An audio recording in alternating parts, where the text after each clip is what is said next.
Alright, today I'm going to give you guys a detailed look at this Marvel Legends 2-pack. It is, I got it from Target, and this is 2-pack with Civil War, War Machine Mark 3, and then Iron Man Mark 27. And this is the packaging. Sorry for the glare. And on the back, it shows a picture of each of the armor, and then a little info. Welcome to pause and read that. And you're welcome to pause and read that. So let's open this package up.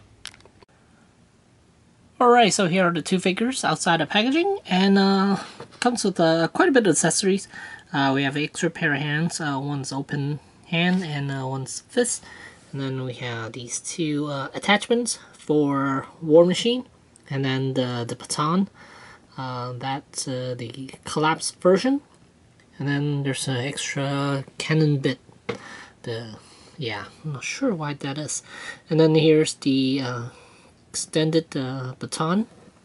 Then he also comes with the cannon on the shoulder. It is detachable.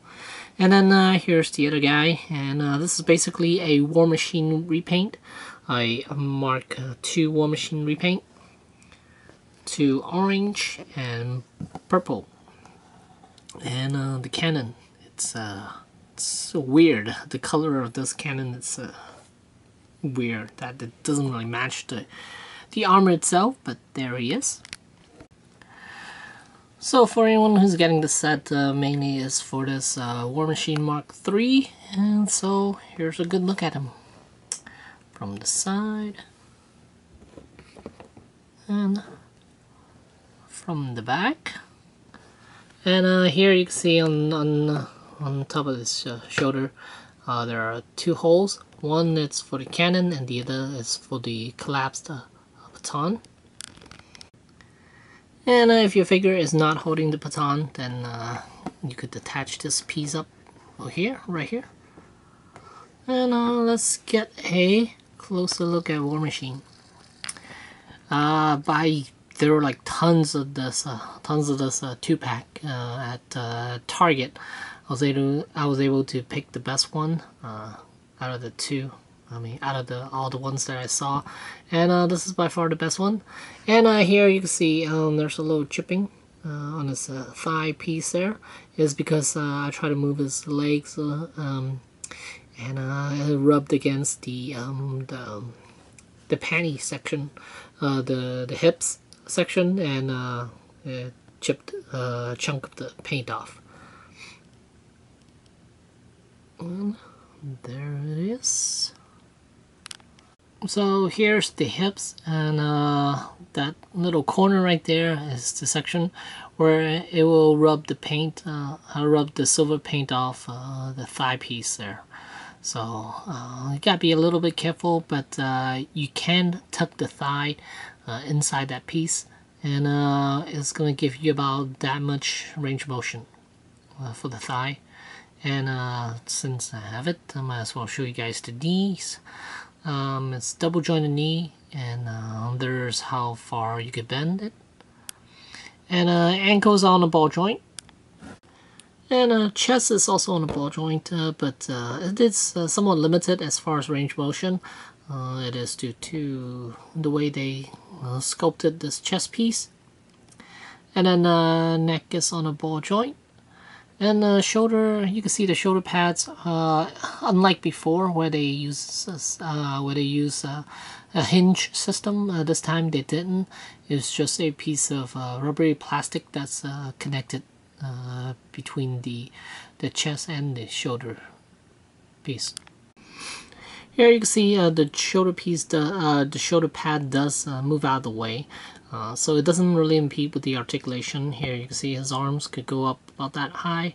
He can't really do a full range 360 because of the shoulder pad, but still it's a good range. And with the double jointed elbows, you can bend about a little past 90 degrees. And then ball hinge wrists. So yeah, good range. Pretty good range of motion for this War Machine Mark III here. And that the head is on a ball joint, and then it does have a hinge joint underneath it, and you can see he could look up about that much. And looking down, he could do a lot more. It's about that much. And here's the ankle joint, and you can see the socket is actually at an angle, so there's the ball joint right there. And it doesn't give you really that good of a range because of that that piece in the front here does block a little bit of the range. And overall, it's not the best. I mean, you could bend a little bit, but not a whole lot as far as range motion. And here's a pose of War Machine shooting upward at someone. Overall, this is a great looking figure, and articulation wise is quite good. Here you can see a little more paint rub because I try to move his leg a little bit more to give him better poses, but it does rub off. So gotta be careful if you want him to bend his leg a little bit more. You're gonna sacrifice the paint job on this thigh piece here in order to achieve that. So yeah, overall, I do highly recommend this set. I was able to get it for about 35 bucks at Target. I'm not sure if that's gonna be a if that's gonna be same thing for everyone who goes to Target to buy this set. I don't know why that particular set marked it down at 35. I heard it's 40 bucks, and but 35 I'm very happy with it. And even though this one is pretty much useless, mainly it's you're buying for the War Machine Mark III here. But this one's kind of cool too. I mean, we already have the sculpt, and we know the articulation of this guy already. So it's mainly about the War Machine. So there you go. There's a set. And yeah, thanks for watching.